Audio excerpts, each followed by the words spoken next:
औज़ुबिल्लाहि मिनश्शैतानिर्रजीम बिस्मिल्लाहिर्रहमानिर्रहीम। आज हम डिस्कस कर रहे हैं आपसे टोटल इंटरनल रिफ्लेक्शन। चैप्टर है रिफ्रैक्शन का और डिस्कस कर रहे हैं आपसे रिफ्लेक्शन। तो आइए ज़रा इसकी थोड़ी सी थीम समझ लिए। ये गिलास है हमारे पास, ये डेंस मीडियम है और ये हमारे पास जो है यहाँ पर गिलास के बाहर एयर है, तो एयर जो है वो फिर रेयर मीडियम है। अब रिफ्रैक्शन का प्रोसेस क्या होता है हमारे पास कि रिफ्रैक्शन के अंदर इंसिडेंट रे ऑफ लाइट, यानी ये एंगल आई इंसिडेंट रे, और लाइट इससे जो है वो बेंड हो जाती है जब दूसरे मीडियम में जाती है। ये दूसरे मीडियम में लाइट जाती है, ये बेंडिंग फिनोमेना या बेंडिंग प्रोसेस जो है, ये जो एंगल आर बना है, so this is called refraction of light, refraction. तो ये रिफ्रैक्शन ऑफ लाइट हो गया। इसमें होता क्या है कि मेजरमेंट एंगल आर जो है वो बड़ा होता है मेजरमेंट एंगल आई से। ये इसकी कंडीशन है कि रिफ्रैक्टेड एंगल जो होता है वो इंसिडेंट एंगल से बड़ा होता है। अब नेक्स्ट स्टेप में क्या होता है? अच्छा, ये नॉर्मल है। नॉर्मल जो है दोनों एंगल्स को जो बनाता है, हमारे पास परपेंडिकुलर डिवीज़न होता है, परपेंडिकुलर 90 डिग्री की लाइन होती है। अब इसी केस के अंदर कंडीशन ऐसी आती है कि रिफ्रैक्टेड एंगल जो होता है वो 90 डिग्री का हो जाता है। तो जब ये 90 डिग्री होता है तो ये एंगल ऑफ इंसिडेंट जो होता है ये क्रिटिकल एंगल हो जाता है जब ये 90 डिग्री होता है।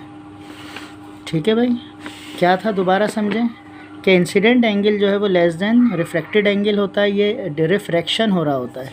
तो यहाँ पर भी इसी तरह रिफ्रैक्शन होता है कि एंगल ऑफ इंसिडेंट जब क्रिटिकल एंगल, जब एंगल ऑफ रिफ्रैक्टेड जो है मेजरमेंट एंगल आर जो है वो 90 डिग्री होता है, तो ये मेजरमेंट एंगल आई जो होता है ये क्रिटिकल एंगल हो जाता है। ठीक है, तो ये क्रिटिकल एंगल हो जाता है, ये भी रिफ्रैक्शन का प्रोसेस हो गया। अब जब ये तीसरे स्टेप के अंदर जब ये एंगल मज़ीद ग्रेटर होता है क्रिटिकल एंगल से, तो यहाँ पर तो आप ये समझ लें कि मेजरमेंट एंगल आई जो है वो इज इक्वल्स टू हो जाता है क्रिटिकल एंगल के, एंगल सी के। ठीक है ना, और रिफ्रैक्टेड एंगल यहाँ पर मेजरमेंट एंगल आर जो होता है वो 90 डिग्री होता है। अब इस केस के अंदर जब ये एंगल जो होता है, यानी जो क्रिटिकल एंगल ये हमारे पास बना हुआ था, जब इंसिडेंट एंगल क्रिटिकल एंगल से एक्सीड कर जाता है, यानी मेजरमेंट एंगल आई बड़ा हो जाता है मेजरमेंट एंगल सी से, क्रिटिकल एंगल से बड़ा हो जाता है, ये इंसिडेंट रे हो गई, ये मेजरमेंट एंगल आई हो गया। तो लाइट जो है वो इस मीडियम में, रेयर मीडियम में नहीं जाती, यानी रिफ्रैक्शन का प्रोसेस नहीं होता। लाइट सेम मीडियम में बेंड कर जाती है, इस मीडियम में आ जाती है। फिर दोबारा सुन लें कि जब क्रिटिकल एंगल से जो है एंगल आई यानी 90 डिग्री से क्रिटिकल एंगल से एक्सीड करता है, तो ये बेंडिंग प्रोसेस जो होता है लाइट का, रिफ्रैक्शन नहीं हो पाता। रिफ्रैक्शन होने की बजाय लाइट इस मीडियम में आ जाती है और ये रिफ्लेक्शन हो जाता है, क्योंकि रिफ्लेक्शन का प्रोसेस हमने पिछले चैप्टर में यही पढ़ा था कि ये हमारे पास मिरर मौजूद है और इंसिडेंट रे ऑफ लाइट जो है वो आई और रिफ्लेक्टेड यहाँ से शीशे पे से, मिरर पे से रिफ्लेक्शन हो गया। फिर बीच में से नॉर्मल ड्रॉ किया था, ये एंगल आई था, ये एंगल आर था। तो ये मेरे पास एंगल आर रिफ्रैक्टेड एंगल हो गया। तो क्योंकि बेंडिंग फिनोमेना नहीं हुआ, रिफ्रैक्शन प्रोसेस नहीं हुआ, इस मीडियम में इस तरफ आ गई, तो ये रिफ्लेक्शन प्रोसेस हो गया। So this process is called total internal reflection.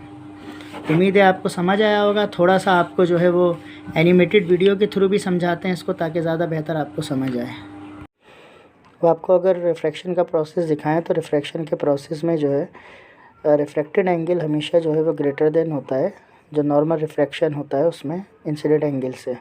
तो refracted angle greater than incident angle in refraction process. अब अगर रिफ्रैक्टेड एंगल 90 डिग्री का हो जाए तो इंसिडेंट एंगल जो है this is called critical angle. तो incident angle is equals to critical angle. जब रिफ्रैक्टेड एंगल 90 डिग्री का हो जाए तो इंसिडेंट क्रिटिकल के बराबर होता है। अब अगर incident angle greater than critical angle हो जाए तो लाइट इंटरनली यानी रिफ्लेक्ट नहीं होती मीडियम के अंदर, रेयर मीडियम में, तो डेंस मीडियम में वापस जो है टोटली अंदर ही जो है वो रिफ्लेक्ट हो जाती है। So this is called total internal reflection. हमारे बाल से ज़्यादा बारीक या बाल जैसा ही होता है, तो उसके अंदर भी टोटल इंटरनल रिफ्लेक्शन होता है, जिससे लाइट ट्रेवल करती है और आगे जाती है। इंसिडेंट एंगल इसमें ग्रेटर देन होता है क्रिटिकल एंगल के। तो जो ऑप्टिकल फाइबर की एग्जांपल हो गई, इसमें ऑप्टिकल फाइबर में जो है वो लेज़र लाइट जो है वो ट्रैवल करती है। इसमें इंसिडेंट एंगल जो है वो आपको बता दिया, ग्रेटर देन क्रिटिकल एंगल होता है, टोटल इंटरनल रिफ्लेक्शन होता है। अब दो कंडीशन टोटल इंटरनल रिफ्लेक्शन की नेसेसरी होती हैं। तो ray of light must be travel from a dense medium to rare medium. ये बात आपको पीछे ही बता दी, अगेन इसे रिपीट करना है। सेकंड पॉइंट जो होता है उसके अंदर इंसिडेंट एंगल जो है वो ग्रेटर देन होना चाहिए क्रिटिकल एंगल से। तो ये दो मस्ट कंडीशन है लाजमी जो क्रिटिकल एंगल के लिए ज़रूरी होती हैं। ये टोटल इंटरनल रिफ्लेक्शन बाइनोकुलस में आपको दिखा रहा है। बाइनोकुलस में दो प्रिज्म एक साइड पे लगे हुए होते हैं। प्रिज्म का क्रिटिकल एंगल जो है वो 42 डिग्री होता है और इससे जो है टोटल इंटरनल रिफ्लेक्शन होता है। तो ये भी इसकी एप्लीकेशन है। सबमरीन में भी इसी तरह जो देखते हैं आउटसाइड द सबमरीन, उसमें दो प्रिज्म लगे हुए होते हैं। प्रिज्म का क्रिटिकल एंगल जो है वो 42 डिग्री होता है। जब उससे ज़्यादा एंगल होता है 45, तो टोटल इंटरनल रिफ्लेक्शन अकर होता है, जिसकी वजह से इजीली जो है वो सबमरीन से बाहर देखा जा सकता है।